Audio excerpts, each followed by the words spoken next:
दोस्तों, आप सुन रहे हैं चैनल छोटी सी बात। तो चलिए कहानी शुरू करते हैं।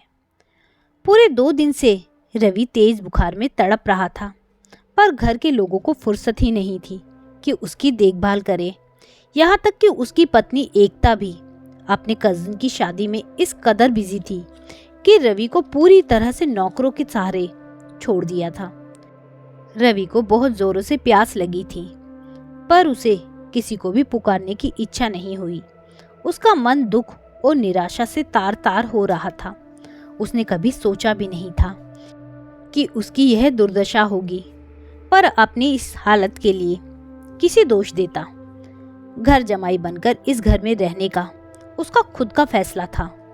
बस एक गलत कदम और उसके जीवन की दिशा ही बदल गई। उसके पापा कैलाशनाथ, जो कभी उसके सबसे करीब थे, जो उसके सबसे ज्यादा चिंता करते थे, जो उसके आदर्श थे, उन्हीं पर उसने शक किया, उनसे नफरत की, जिसका परिणाम अब वो भुगत रहा था। जब किसी की आत्मा पर शक का पर्दा पड़ जाता है तो वो इंसान कभी सही गलत का अंतर समझ ही नहीं पाता। पापा के प्यार पर शक ने ही उसे अपने घर परिवार के लिए अजनबी बना दिया।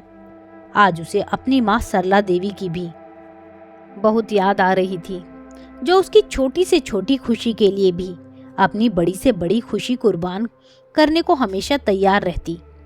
उसकी एक पुकार पर अपने सारे काम छोड़कर उसके आगे पीछे दौड़ती रहती। कभी उसे हल्का सा बुखार भी आ जाता तो वो पूरी रात उसके सिरहाने बैठकर कभी उसका सिर सहलाती तो कभी पैर दबाती। इस बात के लिए पापा अक्सर माँ को समझाते, थोड़ा बहुत बुखार आ जाना सामान्य सी बात है, इसमें घबराने की कोई बात नहीं है। तुम्हारे इस तरह घबराने से मैं भी नर्वस हो जाता हूँ। मुझे स्कूल से आने में जरा भी देर हो जाती तो माँ सड़क पर आकर खड़ी होती।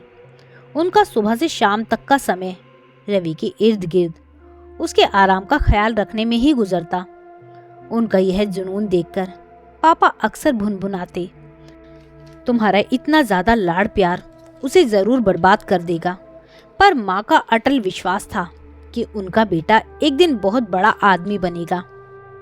10th में जब उसके 95% नंबर आए तो उनकी खुशी का ठिकाना नहीं रहा। पूरे मोहल्ले में मिठाई बंटवाई, पर जल्दी ही उनके खुशियों को किसी की नज़र लग गई। माँ को लीवर का कैंसर हो गया। जैसे ही डॉक्टर ने उनके जीवन को 3 महीने में सीमित कर दिया, उन्हें सबसे ज़्यादा यही चिंता खाई जा रही थी कि उनके बाद उनके बेटे का उनकी तरह ख्याल कौन रखेगा।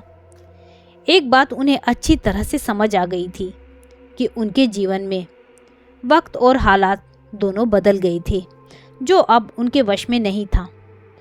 काफ़ी सोच समझकर उन्होंने अपने दूर के रिश्ते की बहन शोभा को, जो उनके बचपन की सहेली भी थी, उसकी 5 साल की बेटी वसुधा के साथ अपने पास बुलवा लिया।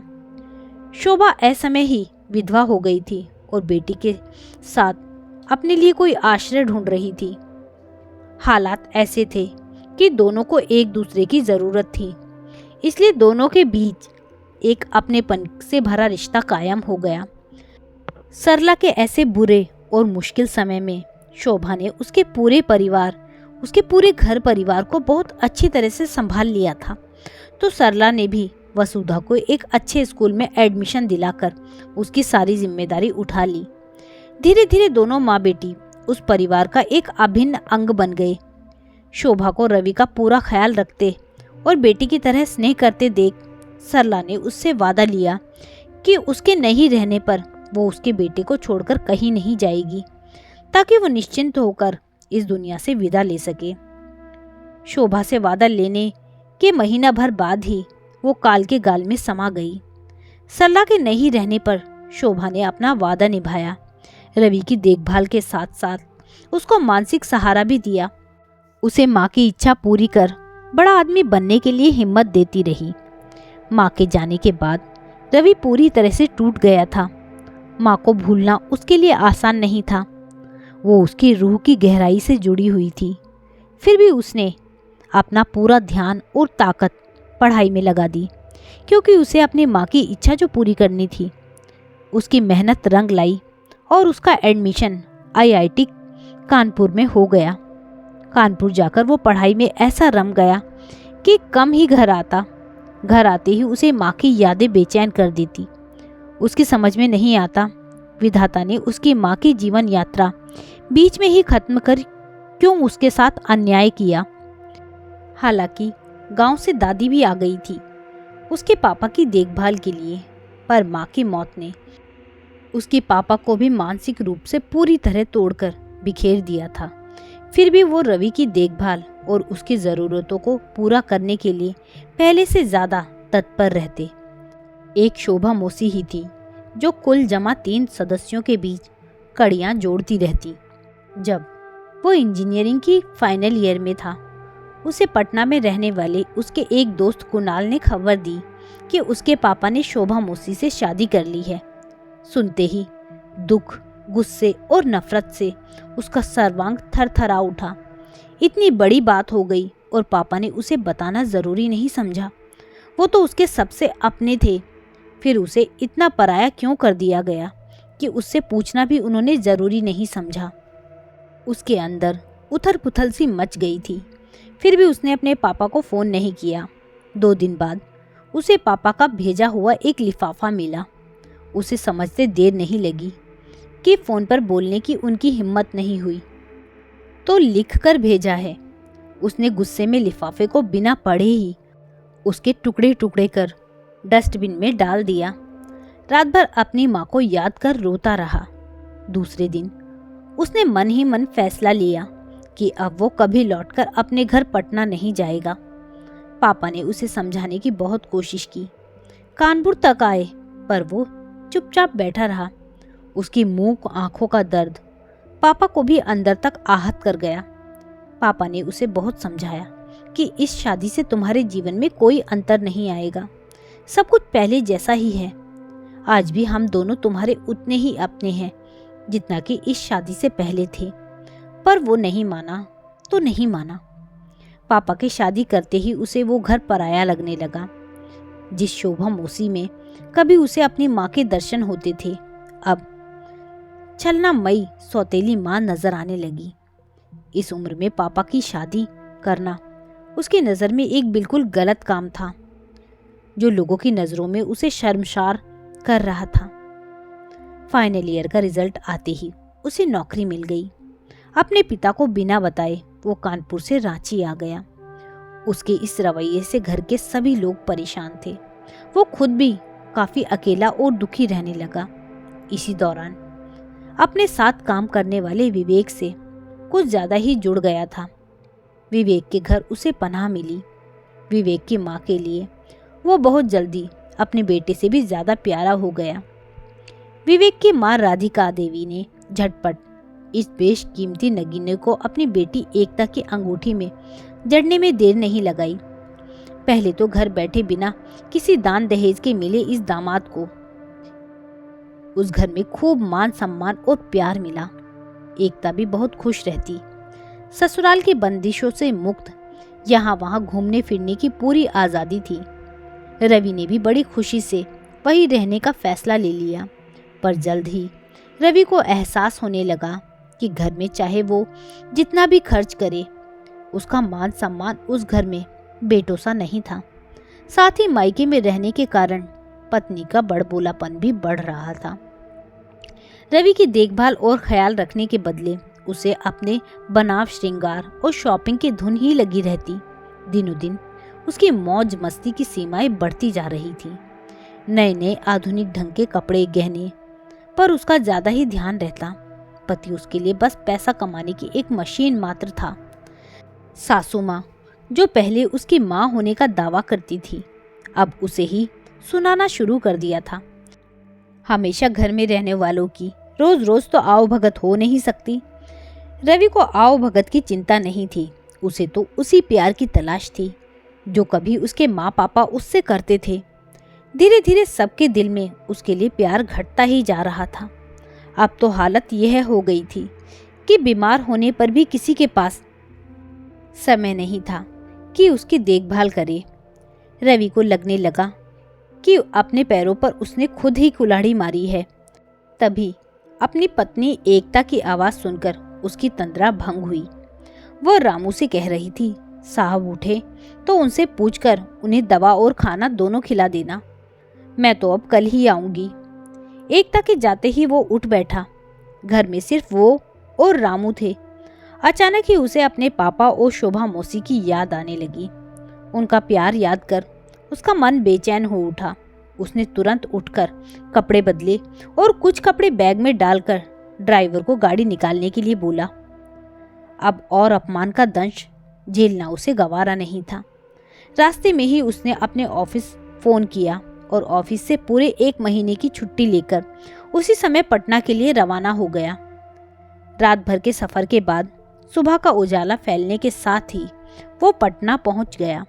वहां पहुंचते ही उसे ऐसा लगा जैसे वहां का कण कण उसे पुकार रहा है।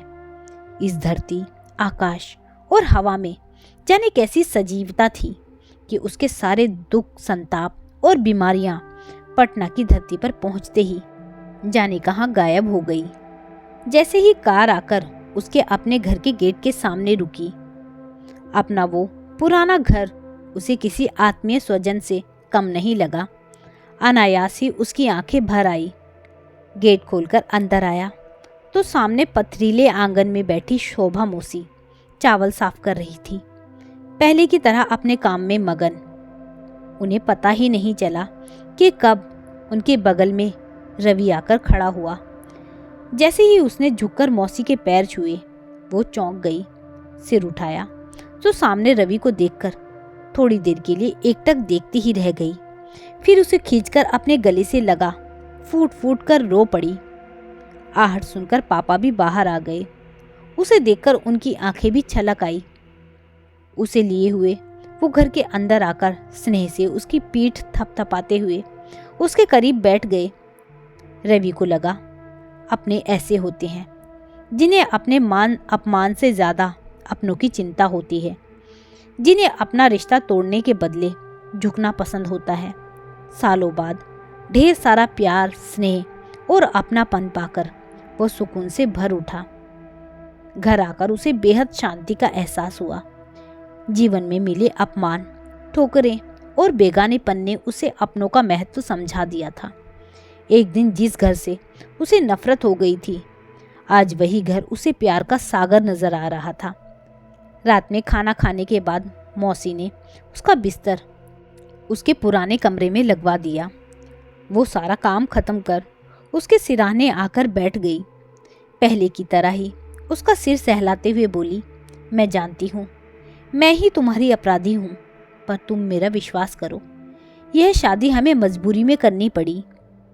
सरला दीदी के गुजर जाने के बाद आस पड़ोस के लोगों की शर्मनाक फप्तियों ने हमारा जीना मुश्किल कर दिया था। खुलेआम लोग तुम्हारे पापा और मुझे बदनाम कर रहे थे। वसुधा को भी तानों उल्हानों का सामना करना पड़ रहा था। हमारी समझ ही नहीं आ रहा था कि क्या करें। हम दोनों माँ बेटी इस घर में पूरी तरह सुरक्षित थे। तुम्हारे पिता के लिए भी अपना घर और नौकरी दोनों इस उम्र में संभालना मुश्किल था। इसलिए ही हम दोनों ने शादी का फैसला लिया। हमारे इस फैसले को तुम समझ नहीं सके और घर छोड़ दिया। तब से ही मैं तुम्हारा ही इंतजार कर रही थी। अगर तुम नहीं चाहोगे तो चाहे मुझे जितनी भी मुश्किलें झेलनी पड़े, मैं इस घर में नहीं रहूंगी। वसुधा को साथ लेकर मैं यह घर छोड़ दूंगी, पर अब तुम्हें इस घर से कहीं नहीं जाने दूंगी। मैंने सरला दीदी को वचन दिया था कि तुम्हारी खुशियों का पूरा ख्याल रखूंगी। फिर भला मैं कैसे तुम्हारी खुशियों के आड़े आ सकती हूँ। उनकी आंखों से उनका स्नेह आंसुओं के रूप में उमड़ पड़ा। थोड़ी देर तक तो वो रोती रही। फिर जब उठकर जाने लगी तो रवि ने उनका हाथ थामते हुए कहा, मौसी, क्या आप अपने इस नालायक बेटे को एक बार फिर माफ कर सकती हैं? मैं वादा करता हूँ आगे आपको शिकायत का कोई मौका नहीं दूंगा। उसके इस व्यवहार से हैरान वो उसे निहारने लगी। मैंने एक और गलती की है। बिना आप लोगों को बताए मैंने शादी कर ली। आशा है आप दोनों मुझे माफ करेंगे। अरे सच? मेरी बहू को कहाँ छोड़ आए? उसे साथ क्यों नहीं लाए? जाने कब से दरवाजे पर खड़े उन दोनों की बातें सुनते उनके पापा कमरे के अंदर आते हुए बोले। तो रवि ने कहा, पापा पहले मैं अपना ट्रांसफ़र पटना करवा लूँ, फिर हमारा पूरा परिवार साथ रहेगा। इसके बाद तो देर तक आपस में घर परिवार और बहू की बातें होती रही। जब सब सोने चले गए तो वो बैठा एकता को मैसेज भेज रहा था, अब मैं लौटकर घर जमाई बनने तुम्हारे घर नहीं आऊँगा। अगर तुम मेरे साथ रहना चाहती हो तो तुम्हें अब पटना आकर मेरे पास रहना होगा, मेरे माता पिता के साथ, वरना आगे तुम खुद समझदार हो। तो दोस्तों, आपको कहानी कैसी लगी मुझे कमेंट करके ज़रूर बताइएगा। यदि आपको कहानी अच्छी लगी हो तो कहानी को लाइक शेयर ज़रूर कीजिएगा। साथ में अगर चैनल पर नए हैं तो चैनल को सब्सक्राइब करना ना भूलिएगा। कहानी सुनने के लिए बहुत बहुत धन्यवाद।